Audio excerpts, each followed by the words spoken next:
아침이 즐거우면 하루가 행복합니다. 안녕하세요. 생방송 아침이 좋다 남규식입니다. 11월 20일 금요일 아침 이경민입니다. 네, 이 건강을 지키기 위해서 개인 위생 신경 쓰시는 분들 참 많으시죠. 네. 그런데 손 자주 씻고 세수 잘한다고 해서 끝이 아니라고 해요. 네, 그렇습니다. 입속이야 양치질로 꼼꼼하게 관리를 해주시겠지만요. 눈과 코는 따로 세척하시는 분들이 많지 않을 것 같은데 눈과 코도 깨끗하게 씻어주시길 권장해드리겠습니다. 그렇습니다. 그래서 요즘에는 눈 수영, 코 세척이라는 말이 있는데요. 네. 먼저 눈 수영은 수영을 하듯이 이 안구를 물에 담가주는 겁니다. 오. 물을 받아서 눈을 뜬 상태로 이렇게 왼쪽, 오른쪽 운동을 시켜주면 눈의 근육도 단련시키고 또 그리고 기름샘을 씻는 효과가 있다고 합니다. 네, 그리고 코 세척은 고개를 살짝 숙여주시고 한쪽으로 액을 넣고 반대쪽으로 빼주시는 건데요. 양쪽으로 해주시면 코 질환도 예방이 되고 면역력도 높일 수 있다고 하죠. 좋습니다. 네. 그런데 여기서 주의할 점이 이 물의 온도는 미지근해야 하고요. 그리고 또 일반 수돗물로 할 경우에는 세균 감염의 위험이 있기 때문에 생리식염수를 써주셔야 한다는 점 참고하시면 될 것 같습니다. 네. 자, 금요일 아침 날씨부터 한번 알아보겠습니다. 강혜라 기상캐스터. 네, 강혜라입니다. 네, 어제 비가 내린 후에 우리 지역 좀 쌀쌀해진 느낌인데요. 오늘의 날씨 궁금합니다. 알려주시죠. 네, 오늘 외출하실 때는 옷차림 따뜻하게 하셔야겠습니다. 비가 그친 뒤 북서쪽에서 찬 공기가 내려오면서 기온이 큰 폭으로 떨어졌는데요. 현재 대전이 7.2도로 어제 같은 시각보다 15도가량 낮습니다. 하루 사이 기온 차이가 큰 만큼 건강관리 잘해주시기 바랍니다. 충남 서해안과 고지대를 중심으로는 바람이 무척 강하게 불겠습니다. 시설물 관리와 안전사고에 유의하시기 바랍니다. 위성 영상입니다. 오늘은 고기압의 가장자리 되면서 대체로 흐리겠고 오전까지 산발적으로 빗방울이 떨어지는 곳이 있겠습니다. 지역별 날씨입니다. 낮 기온은 어제보다 10도 이상 떨어져 쌀쌀하겠습니다. 천안 7도, 세종 8도, 대전과 논산 9도로 예상됩니다. 충남 서해안은 한낮에 보령 9도, 태안 7도에 머물겠습니다. 바다의 물결은 서해 중부 먼바다에서 3m까지 높게 일겠습니다. 주간 날씨입니다. 내일 아침 기온은 대전이 영하 1도까지 떨어져 춥겠고요. 절기 소설인 모레에는 또다시 비가 내리겠습니다. 날씨였습니다. 네, 건강관리의 중요성 아무리 강조해도 지나치지 않는 말입니다. 네. 그래서 요즘에는 기본적으로 자주 산책도 하고 또 물 2리터씩 마시기, 네. 숙면 취하기 이런 것들은 기본적으로 지켜주시는 것 같아요. 네, 그리고 가까운 거리는 걸어 다니기, 엘리베이터 대신 계단을 이용하기 등 이것도 많이 강조를 하고 있고요. 저희부터 좀 실천해야 될 것 같아요. 네. 자주 계단 이용하고 엘리베이터 대신에. 네. 또 그리고 나름 건강식으로 먹는 것으로 건강 챙기시는 분들도 많습니다. 예로부터는 클레오파트라는 무화과를 자주 찾았다. 진시황은 불로장생 음식을 찾기 위해서 평생을 돌아다녔다. 이런 말도 있거든요. 네, 누구에게나 자신의 건강을 지키는 비법이 하나쯤은 있을 것 같은데요. 우리 가족 여러분들을 위해서 함께 공유해보는 시간 가져보면 좋을 것 같은데요. 맞습니다. 그래서 오늘 사진 사연 주제 이렇게 정해봤습니다. 건강은 노력, 나의 건강 비결이라고요. 다양한 나만의 운동 방식들 그리고 건강식들, 생활 방식들 많이 보내주시면 잠시 후 저희가 사연 소개해드리고 선물도 보내드리겠습니다. 네, 사진 사연 보내는 방법 알려드릴게요. 생방송 아침이 좋다 앱을 내려 받으셔도 되고요. 인터넷 주소창에 아침이좋다.kr 입력하시고 닉네임과 전화번호 쓰면 오늘도 사진과 사연 보내주실 수 있습니다. 사연 보내주시면 저희가 선정해서 선물 드리니까요. 오늘도 많이 참여해주세요. 네, 자 금요일 첫 소식입니다. 문화 나들인데요. 최근에는 코로나19로 좀 주춤했던 문화 공연들이 다시금 기지개를 펴고 있다고 합니다. 네. 문화 생활을 자주 즐기는 분들은 아주 기분 좋은 소식이겠어요. 그러니까요. 기다리셨던 공연 소식 전해드릴 텐데요. 지역에서 쉽게 볼 수 없는 공연을 대전에서 볼 수 있다고 하니까 많은 분들이 기대를 하고 있다고 하시더라고요. 네, 어떤 공연이 우리를 행복하게 만들어줄지 지금 바로 화면으로 만나보시죠. 긴 공백을 깨고 지역 공연이 다시금 활기를 찾아가는 11월. 전국의 예술가들이 대전에 모인다. 무용의 매력에 흠뻑 취해볼 수 있는 시간. 소극장 연극의 재미에 푹 빠져보는 기회. 즐거움이 가득한 무대를 지금 만나보자.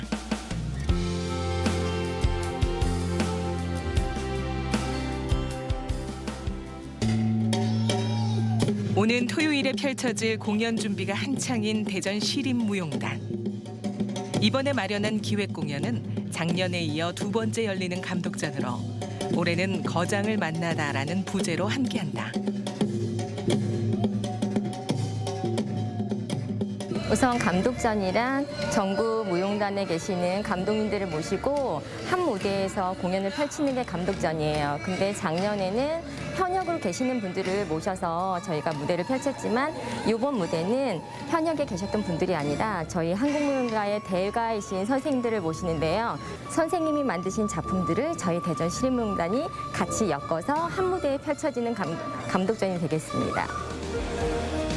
국립무용단 예술감독이었던 두 사람 배정혜 그리고 국수호 명인이 대전을 찾고 대전 시립무용단의 초대 예술감독 김난 또 제4대 김매자 예술감독도 다시 만난다. 한 무대에서 스승과 제자의 무대가 펼쳐지기는 쉽지 않은데 특히나 시립무용단이 선생님의 작품을 그대로 무대에서 재현한다는 점에서 특징적이겠습니다. 각자 선생님들이 걸었던 자취 중에서 가장 특징적인 그 선생님을 잘 표현할 수 있는 작품들을 저희가 무대에서 선보입니다. 스승과 함께하는 아름다운 춤의 동행 무대 2020 감독전. 그중 하나는 남무다. 국수호 거장의 지도로 대전 시립무용단이 함께하는 남무는 독특한 춤사위와 더불어 인생을 담은 춤 연기가 혼재된 작품이다.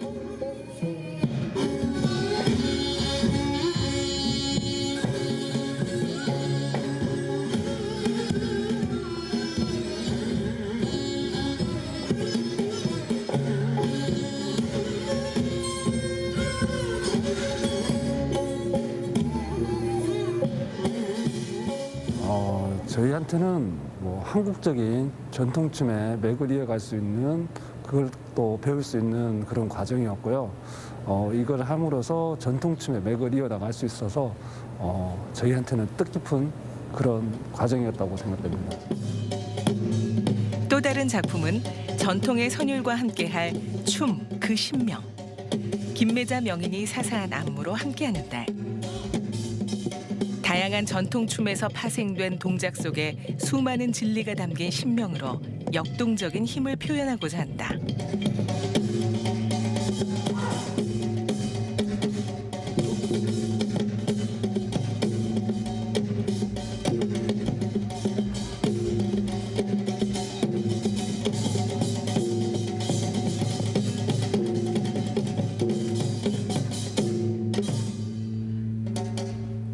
춤 그 신명은 전통춤을 기반으로 하는 맺고 어르고 푸는 춤 사이를 통해서 우리 모든 사람들이 밀고 땡기고 함께 살아갈 수 있는 모습들을 그 안에서 찾아볼 수 있고요. 그런 속에서의 먹과 흥을 통해서 관객분들과 함께 신이 나고 같이 들썩들썩하면서 신바람이 나는 그런 무대로 펼쳐지는 공연이라 할 수 있겠습니다. 무용단원이 함께하는 거장의 작품 4편. 그리고 거장들이 펼치는 특별한 동무로 감동이 더해질 감독전 거장을 만나다. 대전 시립무용단의 기획 공연이다. 코로나 때문에 되게 힘드신 여러분들을 위해서 저희 대전 시립무용단이 열심히 준비했습니다. 특히나 한국계의 유명한 거장들을 모시고 한 무대에서 공연을 펼치는데요. 여러분들의 많은 관심 속에서 거대한 무대를 보여드리고 싶습니다. 많은 참여 부탁드립니다. 가까운 곳에서 배우와 관객이 함께 호흡하는 소극장 연극. 대전 국제 소극장 연극축제를 통해 그 헤어나올 수 없는 매력을 만난다. 어떤 원도심의 문화예술 발전, 그리고 연극 발전, 그리고 관객들한테 문화의 한견 제공 차원에서 어떤 소극장 연극 축제를 만들어서 우수 공연들을 좀 만들고 또 초청을 해서 대전 시민들한테 제공하자. 이런 측면에서 접근을 해서요. 올해 11회를 맞이하고 있습니다. 그래서 대전에서 활동하고 있는 우수 공연들, 그리고 대한민국 각국 곳곳에서 지금 진행되고 있는 공연 중에서 소극장에서 할 수 있는 우수 공연들을 저희들이 선별해가지고 초청을 하고 있습니다. 대전 국제 소극장 연극축제는 지역 극단의 작품뿐 아니라 국내외에서 관객 입소문을 타고 있는 인기 작품을 만날 수 있는 기회다. 올해 연극축제에선 총 10편의 연극을 2주간에 걸쳐 소개 중이다. 이번에는 해외팀 초청은 없고요. 국내 우수 해외 공연 제작을 통해서 시민들한테 두 작품을 만나 뵙게 될 것 같고요. 그리고 정말로 올 한 해 대한민국 곳곳에서 정말 히트쳤고 정말 관객들한테 보여줘야 될 그런 공연이다 하는 작품을 6개를 선정을 했습니다. 그리고 올해는 그 최종원 정무송 선생님 그 연극계의 대부 두 분이 출연하는 그 이목고라는 작품도 이번에 내려옵니다. 좀 시민들한테 좀 뭔가 좀 색다르게 좀 그런 스타성 그리고 또 원로 선생님들을 한번 초빙해서 코로나 극복에 한번 도움을 주면 어떨까 하는 측면에서 그렇게 공연을 준비하게 됐습니다. 코로나19라는 힘든 여건 속에서도 그 맥을 이어가는 제11회 대전국제 소극장 연극축제. 원도심 3개의 극장에서 만날 수 있다. 그리고 올해 축제의 특이점은 누구나 즐길 수 있게 공연을 사전에 녹화해서 온라인을 통해 공개한다는 부분이다. 공연장을 찾아오길 원하시는 관람객들께서는 인터넷 예매를 통해서 사전 예매를 하시고 공연장을 방문해 주셔도 되시고요. 직접 공연장으로 찾아오기 어려우신 관객분들께서는 인터넷 저희 대전연극협회 채널에서도 동영상으로도 관람이 가능하십니다. 동영상은 공연이 이루어지는 기간 동안에만 게재가 가능하고요. 공연을 관람하시는 방법은 저희 대전연극협회를 검색하셔도 가능하시고요. 저희 티켓에 배부되어 있는 QR코드를 통해서도 저희 채널로 직접 바로 가기가 가능하십니다. 올해 연극축제에서도 국제적인 연극제의 명성을 이어가기 위해 특별히 해외의 우수 명작 공연을 자체 제작. 극단 새벽이 조지 버나드 쇼의 작품 캔디다를 열연 중에 있다.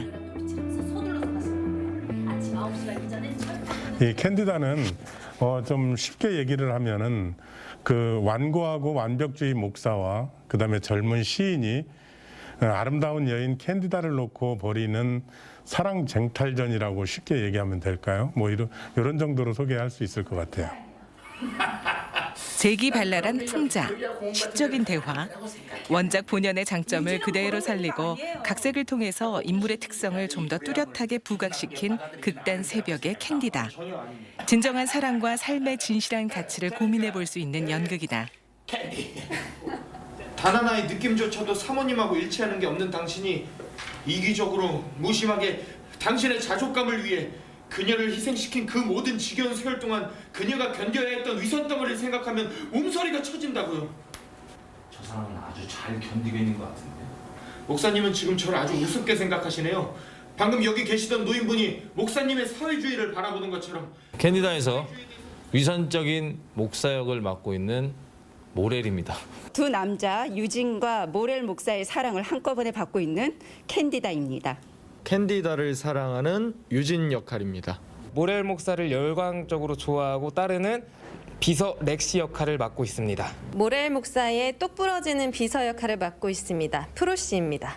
예, 캔디다의 아버지이자 모렐 목사의 장인 그리고 가장 영국스러운 사업가 버겠습니다.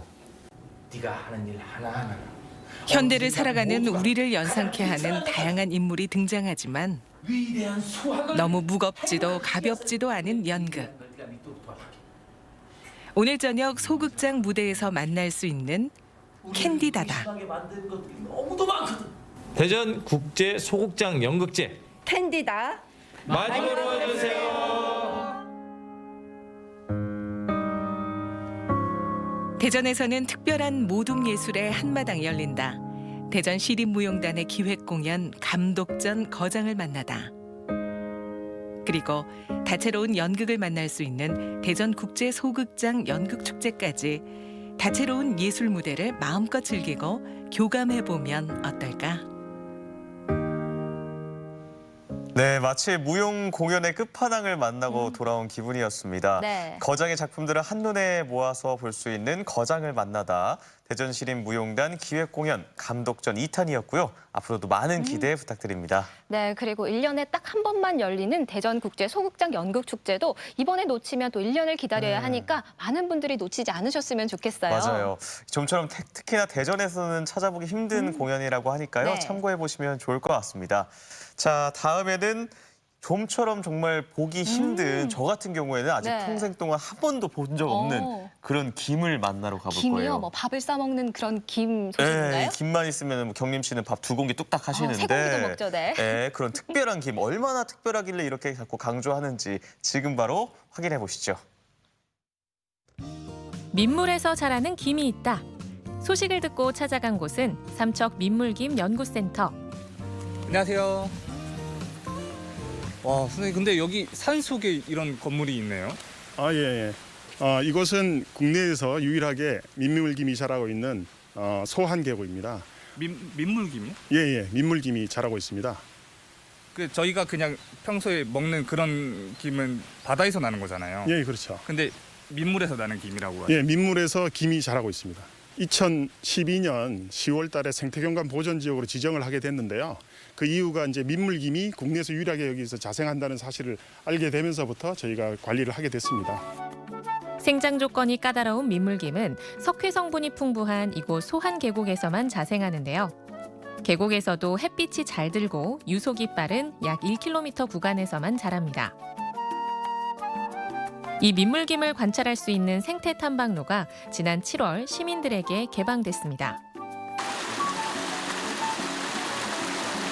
때묻지 않은 자연 그대로를 즐기며 가볍게 산책하기에 좋은데요. 여기 뭐 봄, 여름에 이런 날 오면 더 좋겠는데요? 그럼요. 여기 뭐 봄, 여름, 가을 다 좋습니다. 여기. 그 계절적으로 또 야생화도 많고 또 뭐 수량이나 경치가 워낙 좋아서 사람들이 많이 찾고 있습니다. 계곡을 따라 조금 걷다 보니 푸른 빛의 민물김이 눈에 띕니다. 언뜻 보면 이끼와 비슷한데요. 어떤 게 김이에요? 요게 이제 민물김입니다. 아, 요게 민물김? 예. 그 민물김은 이제 녹조류라서 녹색을 띠고 있습니다. 근데 요거는 이제 크라도포라 그래가지고 이끼류예요. 근데 이제 색깔이 같은 녹색이잖아요. 네네. 그래서 이제 가까이서 보면 구분이 되는데 좀 멀리서 보면 좀 구분이 안 되긴 하죠. 이거는 지금 먹어봐도 되는 거예요? 그렇죠. 좀만 먹어봐서 모르겠네요. 이거 다 먹어봐도 돼요? 건조했을 때 하고 지금 바로 먹었을 때하고 또 맛이 달라요. 아까 이제 건조했을 때 한번 시음을 해보실 텐데 우선 한번.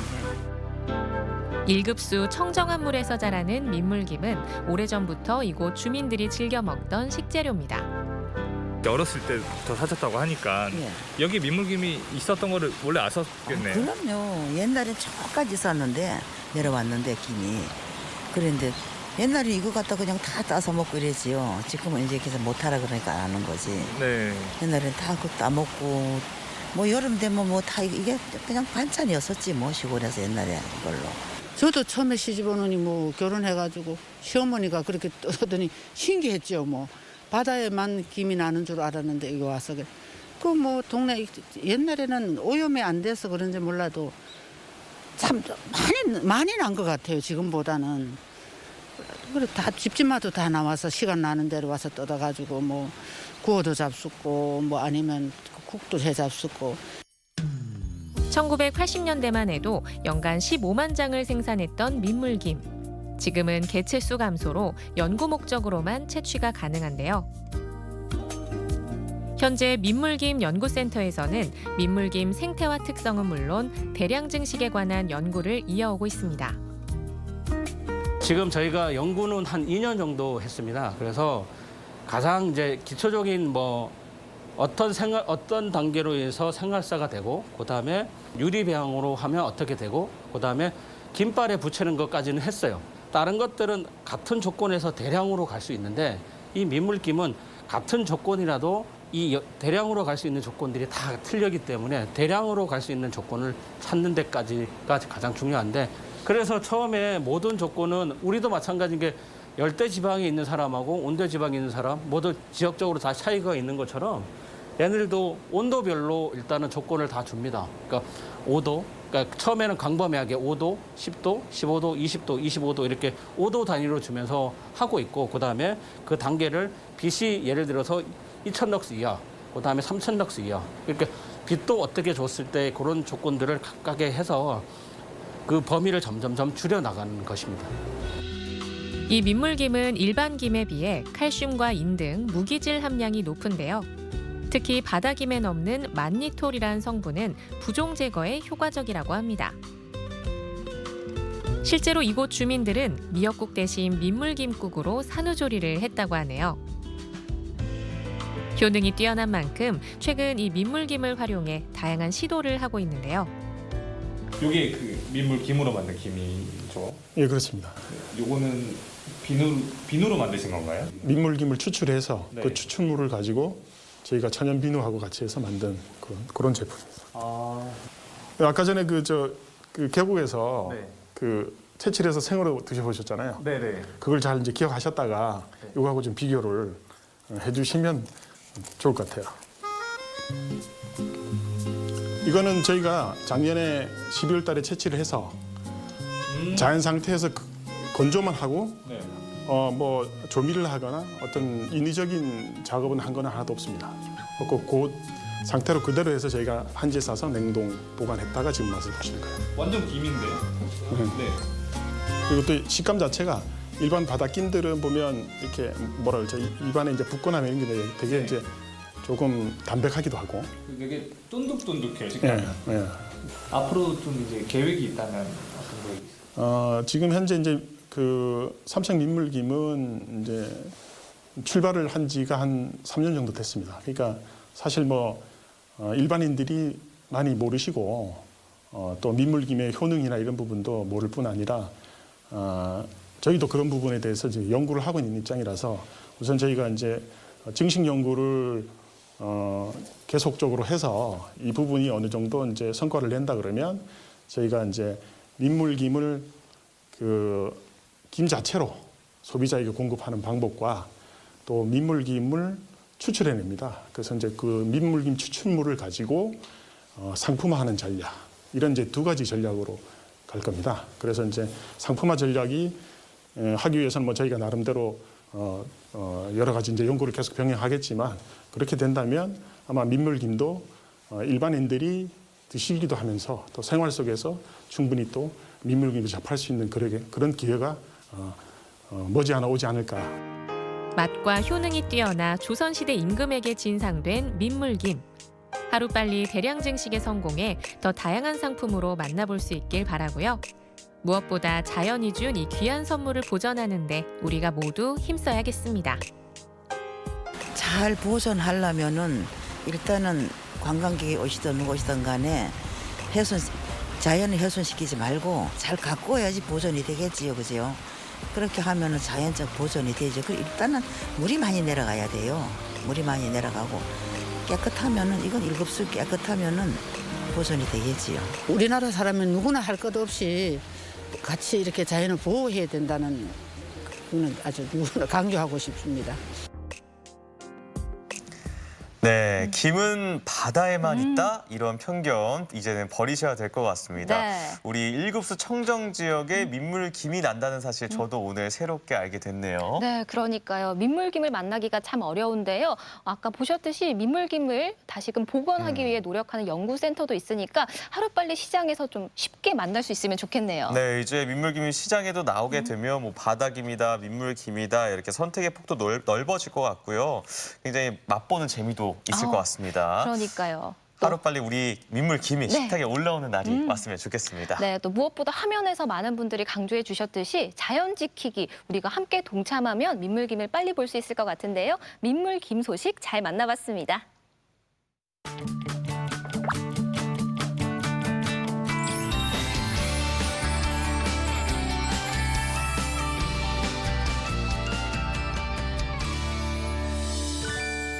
생방송 아침이 좋다 금요일 순서 함께하고 계신데요. 오늘의 사진 사연 주제 건강은 노력, 나의 건강 비결이었습니다. 오늘도 사진 사연 많이 보내주시길 바랍니다. 네, 많이 보내주시고요.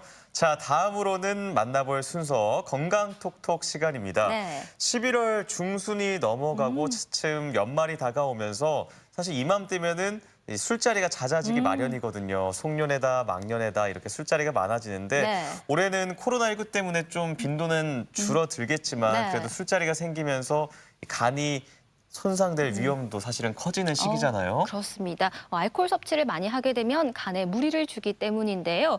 그런데 술을 마시지 않더라도 지방간이 될 수 있다고 하네요. 맞습니다. 흔히 간을 침묵의 장기라고 하죠. 그래서 오늘 건강톡톡 이 시간에는 이 간의 지방 간의 증상, 또 치료법까지도 함께 살펴보도록 하겠습니다. 네, 도움 말씀 주실 분 소개해드리도록 하겠습니다. 건양대학교 가정의학과 유병현 교수 모셨습니다. 어서 오세요. 네, 안녕하세요. 안녕하십니까? 이 지방간이라고 하면요, 말 그대로 이제 간에 지방이 많아졌다, 많다 이런 걸 뜻하는 거 맞습니까? 네, 맞습니다. 그러니까 지방간들은 아마 많이 들어보셨을 텐데 보통 간에는 대개 5% 전후로 아마 지방이 있는 걸로 되어 있는데 기본적으로 이거보다 더 초과돼서 지방이 쌓여 있는 상태를 이제 지방간이라고 얘기를 하고요. 최근에 그 지방간들이 어느 정도 있는가를 이제 조사한 건강보험 심사 통계에서 나온 거를 보면 지금 화면에 나오는 걸 보면 왼쪽이 이제 선홍색. 그 우리가 아마 동물들 먹었을 때도 있을 텐데 지방간은 저렇게 이제 기름기가 껴서 우리가 노랗게 보이는 정도로 볼 수가 있죠. 그 밑에 아래에 있는 세포를 보더라도 지방세포들 저렇게 보이는 것들이 이제 지방간이라고 할 수가 있겠습니다. 이제 저런 상태가 더 심해지면 이제 간염 이렇게까지 진행될 수가 있습니다.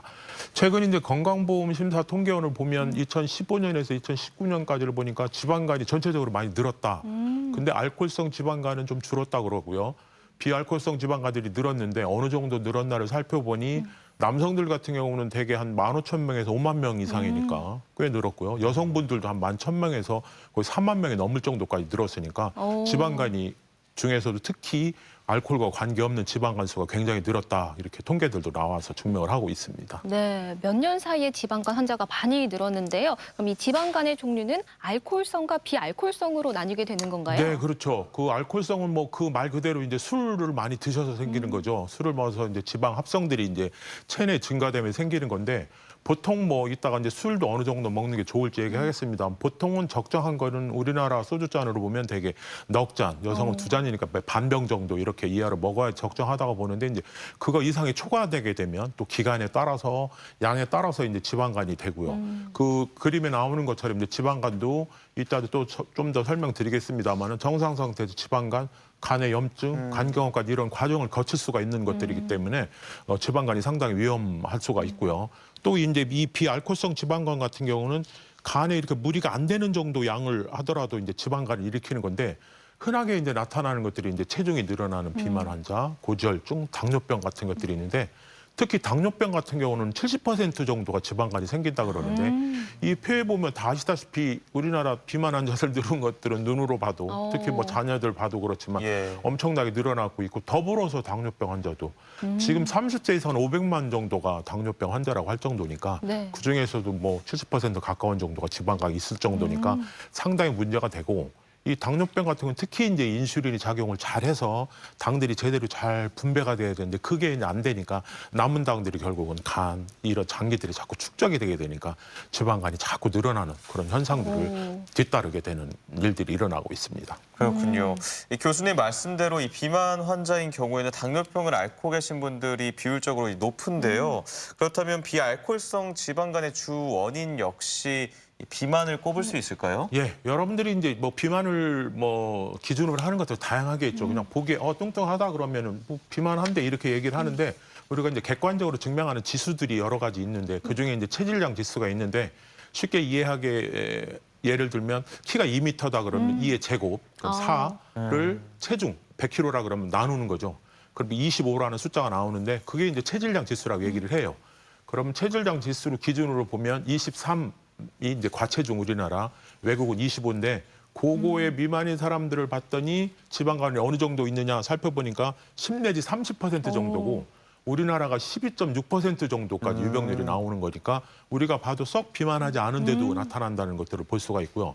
또 다른 통계에서 보면 그 과체중이 아니더라도 일반적인 사람 2,000명 정도 추가를 해봤더니 내장 지방이 증가하니까 거의 3배 가까운 정도로 지방간이 늘어나더라 그러고 그 미국에 의한 통계를 보면 전체적인 지방간 환자를 10명을 뽑아봤더니 4명 정도가 그렇게 별로 비만하지 않더라라는 통계가 나와 있습니다. 그러니까 비만은 당연히 지방간을 일으키는 원인이 되지만 보기에 일단 내장 지방 얘기도 좀 하겠습니다만은 안에 복부내 지방이 많은 이런 내장 지방이 많은 사람들도 지방간의 커다란 원인이 되기 때문에 체격만 판단해서 괜찮겠다 하지 말고 확실히 진단이나 이런 것들을 필요하면 받아야 될 필요성이 있겠습니다. 네, 그렇군요. 좀 제대로 된 진단이 필요할 것 같은데 그렇다면 비알코올성 지방간 같은 경우에는 아직 명확하게 원인이 밝혀지지 않은 건가요? 그래서 이제 우리가 이제 여러 가지들이 이제 추정하는 것들이 많이 있습니다. 그래서 뭐 제일 흔하게 생기는 경우는 결국 과다한 알코올, 그러니까 그 칼로리가 섭취되는 것들이니까 우리나라가 이렇게 늘어난 이유들은 당연히 있겠습니다만 서구화된 식사죠. 뭐 사실 정제된 그 당으로 된 것들,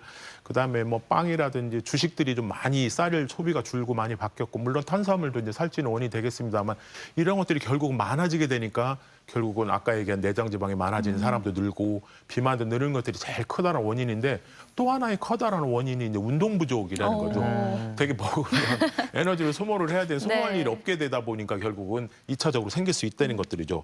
그래서 그 한 1,000명 정도, 1,300명 정도를 연구를 해보니까 한 4년 정도 지나니까 한 20% 정도에서 그 지방간들이 발생하는 거고 그 중에서도 운동한 사람들하고 안 한 사람들 비교를 해보니까 안 한 사람들 중에서 30% 이상 정도 훨씬 더 잘생기더라는 것들이죠. 결국 쌓여 있는 게 나가지 않으면 방법이 없죠. 결국 쌓이는 수밖에 없는데 그런 사람들이 이제 많이 생기는 것들이니까 결국은 운동이라는 것들이 여러 가지 우리 에너지 대사에 도움도 주지만 지방을 쌓이는 것도 막아주는 효과가 있기 때문에 당연히 먹으신 만큼 운동을 좀 하셔야 될 것 같습니다. 네, 식습관뿐만 아니라 이 운동 부족도 네. 지방간의 원인이 된다 하셨거든요. 그런데 한 가지 궁금한 게 사실은 나이가 들고 점점 고령이 될수록 이 대사량도 떨어지고 어르신들 같은 경우에는 근육량이 저절로 줄어들기 마련이잖아요. 그런 경우에도 이 비알코올성 지방간이 발병할 확률이 높아지나요? 그렇죠. 이제 그게 이제 근감소증이라고 그러는데 이제 근감소증이라는 게 최근에 이제 몇 년 사이에 이제 뭐 진단명으로도 영어로는 사르코페니아라고 얘기하는데 이 근감소증 얘기가 많이 나옵니다. 결국은 요즘에 나오는 몸짱들 많이 나옵니다만 결국 근육 키우기 위한 운동들을 많이 하는 건데 근육을 너무 과다하게 키울 필요는 없지만 필요한 대사가 일어날 만큼 필요하다는 것들이죠. 결국 근육이 부족하면 많은 문제가 생기는데 특히 이런 지방 대사가 되는 문제, 당의 대사가 되는 문제는 인슐린이 이 들어온 것들을 분비해서 근육이 저장을 해야 되는데 근이 없으니까 저장할 곳이 없는 거니까 잉여된 지방이 갈 곳이 없는 거죠. 그러니까 결국은 다 몸에 쌓이게 되는 현상으로 일어나게 되는 것들이죠. 그러니까 근육이 부족한 경우가 그 성인들도 그 비만 환자들 우리가 체지방 검사해 보면 생각보다 꽤 많이 있거든요. 특히 여성분들, 남성분들도 요즘 운동들을 안 하는 분들 확실히 그렇고 연세 드시면 더 말할 것도 없습니다. 따라서 근육이 부족한 경우들은 여러 가지 있죠. 이 악력, 이렇게 잡았을 때 힘, 그다음에 드는 힘, 그다음에 계단 올라갈 때 이런 것들이 다 근력과 관련된 것들이죠. 그래서 쉽게 하는 것들 중에 하나가 또 의자에 앉았다가 5번 일어날 때 몇 초 걸리느냐 이런 것들 이제 우리가 노인들은 판단하는 기준 중에 하나가 있습니다. 그다음에 뭐 몇 미터 걸어갔다 돌아오고 이런 것들이 다 하체 근력과 관련되거든요. 그러니까 드는 거, 이 악력 등도 당연히 그러니까 혹시 필요하면 우리가 인터넷 뒤지면 나오니까 기준치를 한번 살펴보시 연세 드신 분들은 필요할 것 같습니다. 또 하나가 이제 여성분들 같은 경우는 참 안타깝게도 남성과 달리 폐경이라는 극적인 호르몬 변화를 겪게 됩니다. 근데 이 폐경이 오게 되면 에스트로겐이라는 호르몬이 떨어지게 되는데 에스트로겐 호르몬은 이게 콜레스테롤에서 만들어지거든요. 그러니까 이게 잉여된 콜레스테롤이 어디 가겠어요? 결국은 다 지방으로 돼서 저장이 되게 되니까 늘어나고 그래서 여성분들이 폐경이 되게 돼서 와서 혈액 검사를 하면 나는 고지혈증이 없었는데 고지혈증이 생겼어요 하는 이유들도 다 저렇게 원인이 되고 2차적으로 여성분들이 폐경 지나면서 그런 이유들까지 포함이 돼서 심장 관련 질환들도 잘 생길 수가 있습니다. 그래서 지방간이 생기는 원인들이 폐경도 여성분들은 상당히 커다란 원인이기 때문에 폐경이 지나서 이상하게 살도 붓고 안 좋다. 그러면 거의 지방간이 생길 확률이 높다. 술도 안 먹는데 웬 지방간이 아니고 여성분들은 이유 없이 뒤통수를 맞는 일이 생길 수가 있습니다. 야, 네, 지방간이 생각보다 다양한 원인이 있네요. 그러니까요. 미리미리 관리가 필요할 것 같은데 근데 이 지방간이 간염, 간경화 그리고 간암까지 혹시 이어질까요? 예, 그래서 우리가 그냥 지방간 뭐 지방 좀 쌓여 있으면 어때 생각해서 그렇게 생각하면 사실 뭐 이렇게 주제를 다룰 이유도 없죠. 근데 진행을 한다는 거죠. 진행을 하는데 지방간이 이제 오래 진행이 되면은 간세포들이 좀 파괴가 되면서 지방 간염증까지 일으킬 수 있다는 거죠. 지방 간염증들이 이제 지속이 되게 되면 20 내지 30% 정도 간경변증으로 진행을 한다는 겁니다. 근데 이것도 그냥 그게 아니고 10년 정도 지나게 되면 4분의 1, 25% 정도가 간암이 생기는 경우니까 상당히 심각한 문제를 일으킬 수가 있다는 거죠. 그러니까 지방간인 줄 알았는데 웬 간경화 이렇게 될 수가 있다는 거. 너무 오랫동안 방치를 하게 되면 괜찮다고 생각하고 지방간이 뭐 문제 되겠어 하지만 그렇지만 저렇게 10년, 20년 지나게 되면 간암까지 발생할 수 있다 그러고 최근에 또 다른 연구에서는 아주 유명한 셀이라는 학술지에다가 연구 논문이 발표됐는데 지방간에서 간암도 발생되더라라는 거죠. 이전 과정을 안 거치더라도 생길 수 있다 생각하니까 그냥 지방간이라고 방치를 하지 마시고 원인이 왜 생겼는가 잘 살펴보셔서 그 원인을 제거하는 데 노력을 하시는 게 중요하겠습니다. 네, 이 교수님 말씀을 듣고 나니까 네. 더 지방간을 잘 관리를 해서 없애야겠다는 생각이 드는데요. 이 간이라는 장기 자체가 사실 침묵의 장기라고 흔히 말을 합니다. 이 지방간을 있어도 실제로 정말 별다른 증상을 못 느끼나요? 예, 못 느끼죠. 그래서 이제 어떤 경우는 증상이 너무 빨리 예민하게 나타나서 모든 질병에 걸린 것처럼 걱정하는 분도 있지만 이 간은 사실은 거의 지방이 뭐 증상이 없습니다. 그래서 좀 불편하다 보니 피곤하다. 아, 이상하게 요즘 괜히 힘든데요 하는 분들 또는 상복부, 이게 간이 우측 밑에 있습니다. 갈비뼈 안쪽에 있기 때문에 그쪽이 왠지 불편하다 하는 것들이 혹시 있으면 그런 정도 있는 것들이 좀 흔한 것들이고 혹시 이제 어떤 경우는 이제 지방 간염 쪽으로 진행되면은 간 기능 혈액 검사에서 좀 이상하다라는 것들이 이제 뭐 비만도 있고 이상 지질혈증도 있고 술도 안 마신데 그렇다면 이제 그런 경우는 지방간을 확인해 볼 필요가 있겠죠. 그래서 기본적으로는 지방간 자체는 증상이 거의 없다 이렇게 보시면 되겠습니다. 예. 네, 건강검진 결과를 좀 꼼꼼하게 살펴볼 필요가 있을 것 같은데요. 그렇다면 이 지방간은 어떻게 진단을 하게 되나요? 예, 진단하는 것들이 대개는 아마 검증이 끝나고 나서 지방간입니다 하고 진단받고 오는데 네네. 제일 흔하게 하는 것들이 이제 초음파죠. 이제 CT, MRI 등도 있지만 초음파가 제일 그러니까 비침습성 몸에 해를 안 주고 하는 것들인데 저 사진을 보시면 아래쪽에 계란처럼 보이는 동그랗게 타원형으로 보이는 게 예. 콩팥입니다. 네. 콩팥하고 그 위쪽에 있는 게 간인데 어떻게 비교를 하는 거냐면 그 콩팥에 있는 까맣게 보이는 피질인데 그게 기준입니다. 그 까만 정도하고 거의 비슷해야 지방간이 없는 건데 그거보다 하얄수록 지방간이 정도를 보는 겁니다. 그래서 경도, 중중도, 심하다 이렇게 되는 겁니다. 그래서 혹시 초음파 본인 받을 때 화면에 볼 수 있으면 저런 콩팥하고 이제 선생님들이 이제 초음파 하시면서 이렇게 해놓을 거예요. 그러면 아 저렇게 까만 거랑 내 색깔이 비슷한 간이다 그러면 아 내 간은 아직 괜찮겠다 하고 하얗네. 심지어 어떤 경우는 간이 경계가 불분명할 정도로 심한 지방간도 있습니다. 그러니까 나는 살도 안 쪘는데 그러면 지방간이 심한 거죠. 그래서 대부분의 경우 저렇게 진단을 하고 아까 같이 간경화까지 가도 초음파나 CT로도 알 수 있지만 요즘은 간 섬유화 스캔이라는 것도 있고 정말로 의심스러운데 정말 잘 모르겠는데 간경화 의심스러우면 조직 검사까지도 하기도 합니다. 그런데 대부분은 요즘 기계들이 진단 그 장비들이 해상도가 높아져서 그런 것들을 통해서 지방간 또는 간경화 이런 것들 당연히 간암 같은 것도 그런 걸로 발견하게 되는 거죠. 그렇게 진단을 할 수 있습니다. 그래서 초음파가 제일 쉽고 비침습적으로 간단하게 할 수 있는 진단 도구다 그렇게 하시면 되겠습니다. 네, 알겠습니다. 지금까지는 비알코올성 지방간에 대해서 살펴봤고요. 지금부터는 알코올성 지방간에 대해서 알아볼 텐데요. 교수님, 그 술을 보통 생각하기에 어느 정도 마시면 이 알코올성 지방간이 발병하게 된다고 네. 여겨지나요? 보통 이제 일반적으로 이제 하루에 반병 정도인데 일주일에 3.5 병, 여성은 뭐 그거보다 적은 2.5병 정도 이상 맞으면 생긴다는데 또 사람에 따라 또 차이가 있을 수 있습니다. 근데 평균적으로 이렇게 얘기를 하는 것들이고요. 그래서 최근 그 미국의 그 국립 알코올 남용 연구소에서 그 이제 알코올 기준을 좀 만들었는데 예. 그 표준잔이 이제 우리나라 소주잔하고 좀 다릅니다. 그러니까 우리나라 소주잔 2잔 정도 되는 거를 표준잔으로 보고 이제 얼마나 마실까 하는 건데 그것들이 양주 1잔, 뭐 와인, 맥주 1캔 이런 정도가 표준 알코올 도수 14g 정도 포함됩니다. 그럼 이걸 얼마 마시느냐? 미국에서 이제 조사를 해보니까 자기네 나라 사람들, 즉 서양인들은 봤더니 일주일에 14잔 정도. 그게 이제 3.5병 정도 되죠. 왜냐하면 저기 2잔이 저기 4분의 1병이니까 4잔이 1병이니까 예. 그런 정도. 여성들은 그러니까 그게 이제 젊은 65세 미만의 사람들이 남성들이고 65세가 넘은 여성들이나 나이 드신 남성들은 그거의 절반 7잔 정도 마시면 되게 적절한 수준이다 얘기를 하고 하루에는 4잔, 즉 1병 이상은 안 마시는 게 좋겠다라는 것들 또 여성들은 그 반 정도로 얘기를 하는 것들이 이제 서양인들의 기준인 알코올 기준인데 우리나라는 체격도 작잖아요. 네. 그다음에 이제 알코올의 분해 효소들도 또 적어요. 그래서 숙취나 이런 것들이 오래 가는 것들인데 지금 나온 알코올 대사 과정입니다. 술을 먹으면 술이 간에서 아세탈데히드가 생기는데 이 아세탈데히드가 아주 그 숙취의 원인입니다. 머리 아침에 아프다. 그럼 저게 많이 쌓여 있는 거고 얼굴이 벌개진다. 그럼 저게 많이 쌓여 있는 거예요. 그럼 저게 이제 분해하는 효소가 아세탈데히드 분해 효소가 잘 돌아가야지 빨리 물로 배설돼서 술이 깨는데 저게 우리나라 사람들은 적대는 거죠. 그러니까 얼굴이 빨개지는 사람도 저게 적고요. 그래서 이제 그런 사람들은 술이 독성이 된 아세탈데히드가 오래 남아 있으니까 그런 사람들이 기준을 좀 낮춰야 되겠죠. 그러니까 우리나라 사람들 같은 경우에서는 조사를 해보니 기준이 서양의 14잔이 아니고 8잔. 그다음에 여성들이나 66세 이상의 남성들은 절반인 4잔이 평균적으로 좀 적절한 음주량이다 얘기를 하고 아까 얘기 드린 대로 고령인 남성분들이나 얼굴이 벌개지는 분들은 절반 보면 되겠죠.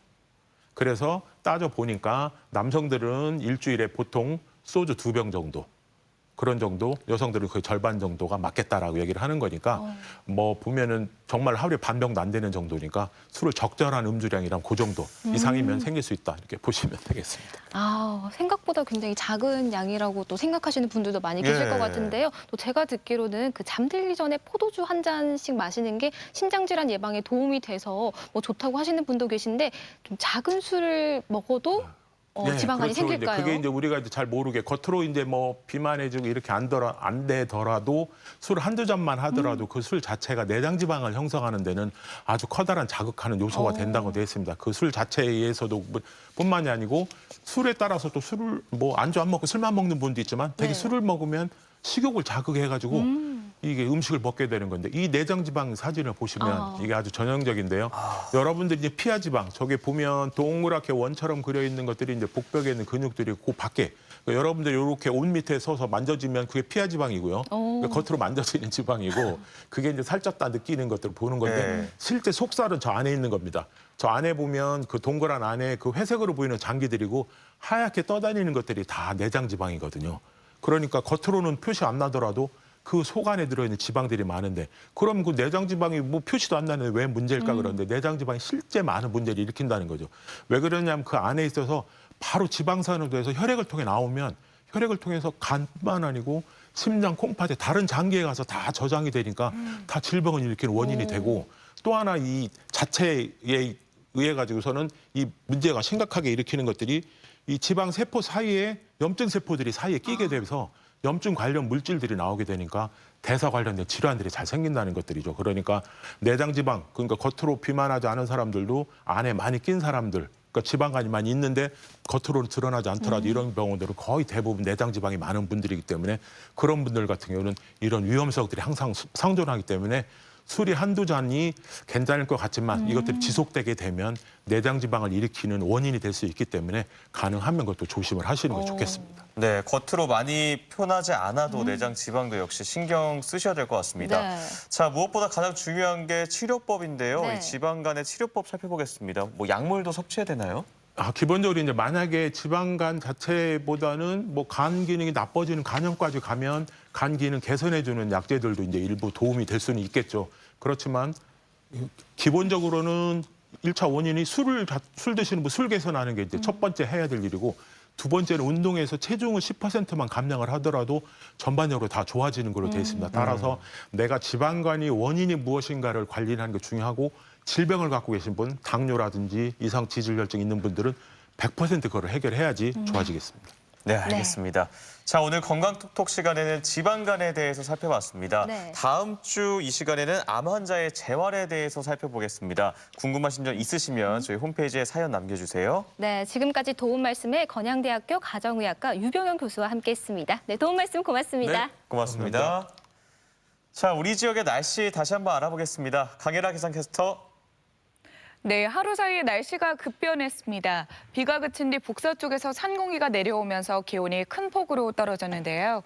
현재 대전은 7.1도로 어제 아침보다 15도가량 낮습니다. 외출하실 때는 따뜻한 옷차림 해주시는 게 좋겠습니다. 충남 서해안과 고지대를 중심으로는 바람이 무척 강하게 불겠는데요. 시설물 관리와 안전사고에 유의하시기 바랍니다. 위성 영상입니다. 오늘은 고기압의 가장자리에 들면서 대체로 흐리겠고 오전까지 산발적으로 빗방울이 떨어지겠습니다. 지역별 날씨입니다. 낮 기온도 어제보다 10도 이상 떨어져 쌀쌀하겠습니다. 천안은 7도, 공주 8도, 논산 9도에 머물겠습니다. 충남 서해안은 한낮에 태안이 7도, 보령 9도로 예상됩니다. 바다의 물결은 서해 중부 먼바다에서 3m까지 매우 거세게 일겠습니다. 주간 날씨입니다. 내일 아침 기온은 대전이 영하 1도까지 떨어져 추위가 절정에 달하겠고요. 절기 소설인 모레에는 또다시 비가 내리겠습니다. 날씨였습니다. 네, 생방송 아침이 좋다는 우리 아침 가족분들의 참여를 기다리고 있습니다. 방송 보시면서 하고 싶은 이야기 있으시면 언제든지 참여해 주세요. 네, 계속해서 시청자 여러분들의 이야기 만나보도록 할 텐데요. 오늘의 주제, 건강은 노력, 나의 건강 비결이었습니다. 한 분씩 만나보도록 할게요. 7658번님, 저는 밥상을 너무 거창하게 차리지 않고 소박하게 차려 적당히 먹습니다. 네. 과식하지 않는 습관이 저의 건강 비결이 아닐까 싶어요. 아, 정갈하시네요. 네. 7924번님, 건강을 생각해 주중에는 꼭 산에 올라가요. 올라갈 때마다 힘은 들지만 정상에 올라가면 정말 기분이 좋습니다. 비나 눈이 오기 전에 부지런히 다니려고요. 네, 더 추워지기 전에 많이 다니시기 바랍니다. 네. 3336번님, 저의 건강 비법은 매일 집에서 실내 자전거 타기입니다. 오. 그리고 주말에 스케이트를 타는 것인데요. 건강에 운동이 최고죠. 그럼요, 운동 꼭 필요하죠. 맞습니다. 0587번님, 텃밭에서 뽑아온 무 하나면 어떤 요리도 뚝딱. 무청 또한 겨울철 보약 중 하나고요. 김치를 담고 남은 무는 하나하나 신문지에 싸서 보관하면 겨울 내내 싱싱하게 먹을 수 있답니다. 네, 김장철이죠. 참 건강 생각하는 분들 네. 우리 음식들 많이 챙겨 드시는데 건강 챙기셨으면 좋겠습니다. 6411번님, 자주는 아니지만 가끔 남자친구랑 주말에 산을 타요. 네. 정상까지는 못 가더라도 중간까지만 올라가도 공기가 맑아서 마음이 맑아진 느낌이랄까요. 산이 그렇게 좋다고 하잖아요. 산 타시는 분들은 마음이 건강하시답니다. 네, 부럽네요. 네. 6796번님, 요가를 즐겨 하시는 시어머님, 그 유연함을 그대로 타고난 우리 딸은 할머니와 함께 요가를 하며 건강을 유지하고 있어요. 이게 우리 가족의 건강 비결. 와. 아, 할머니와 손녀가 이렇게 같이 운동을 한다는 것 참 행복해 보이고 저도 따라해보고 싶네요. 네, 건강 비결 잘 지키고 계신데요. 사연 가운데 선정해서 선물 보내드리겠고요. 오늘도 사진 사연 보내주신 모든 분들께 감사드립니다. 월요일 마을 탐구 생활, 굴 생산지로 유명한 보령 천북면으로 갑니다.